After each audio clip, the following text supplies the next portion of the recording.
amigas, amigos, criançada do meu pago. Pois acabaram-se os festejos de comemoração da Semana Farroupilha. Mas o Rio Grande do Sul sempre teve envolvido em guerras e revoluções durante muitos séculos. Pela sua própria natureza, a Pampa Gaúcha sempre teve uma vocação bélica. Começou em 1753, com a Guerra Guaranítica, a morte do índio cacique Sepete Araju, as guerras da Cisplatina, onde nós tivemos envolvido mais de 200 anos defendendo os interesses portugueses da região do Plata contra os interesses espanhóis. A Revolução de 1893, a Revolução Federalista, política exclusiva aqui do Rio Grande do Sul, uma das mais cruéis que nós pudemos, foi a Revolução da Degola. Depois veio a Revolução de 1923, depois veio a Revolução de 30, e assim foi se passando. Hoje nós vamos falar sobre a Revolução de 1930, porque tem muito a ver com o mês de outubro, que nós estamos transcorrendo, né? Vamos transcorrer. O mês de outubro é um mês que sempre marcou datas importantes da política econômica e social do Rio Grande do Sul.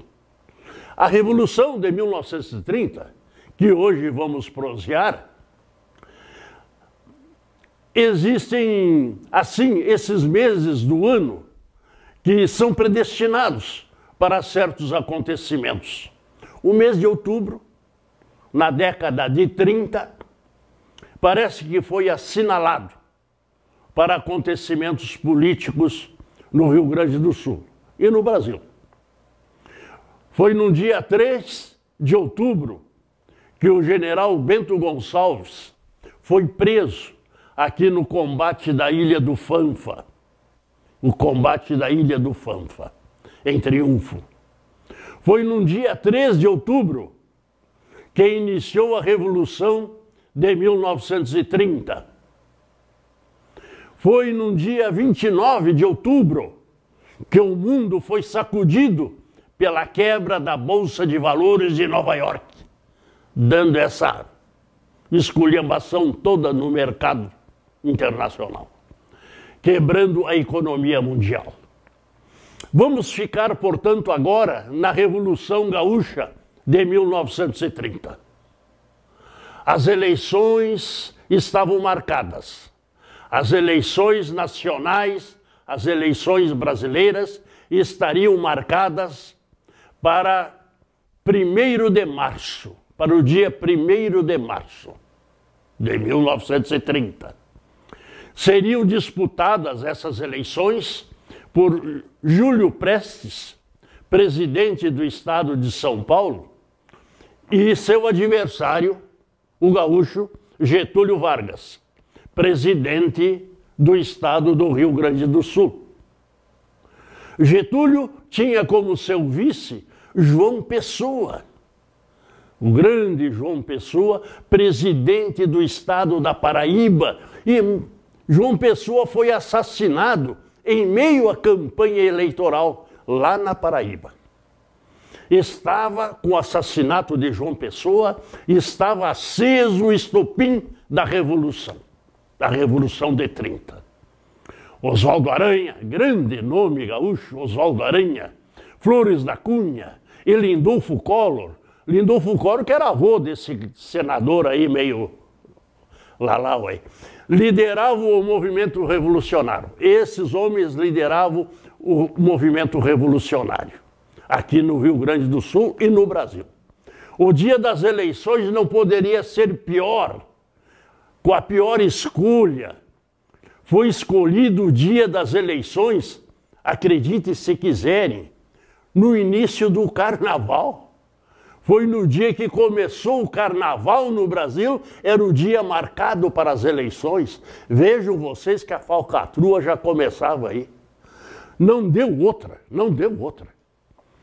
Júlio Prestes ganhou as eleições com mais de 1 milhão de votos contra 700 mil votos de Getúlio Vargas. Mas visivelmente caracterizada as eleições por fraude, uma verdadeira fraude eleitoral em favor de Prestes. No Nordeste brasileiro, o clima era também de revolta, já desde a morte do João Pessoa. Com Getúlio ainda presidente do Rio Grande do Sul, Getúlio ainda estava presidente aqui no Rio Grande do Sul, a Revolução começa em 3 de outubro. Em 3 de outubro começou a Revolução, com um golpe, começou aqui no Rio Grande, com um golpe bem arquitetado ao comando geral da 3ª Região Militar. Da 3ª Região Militar, cujo QG do Exército, aqui no Rio Grande do Sul, está situado ali até hoje, ali na Rua da Praia, em Porto Alegre. A 24 de outubro, o golpe é vitorioso.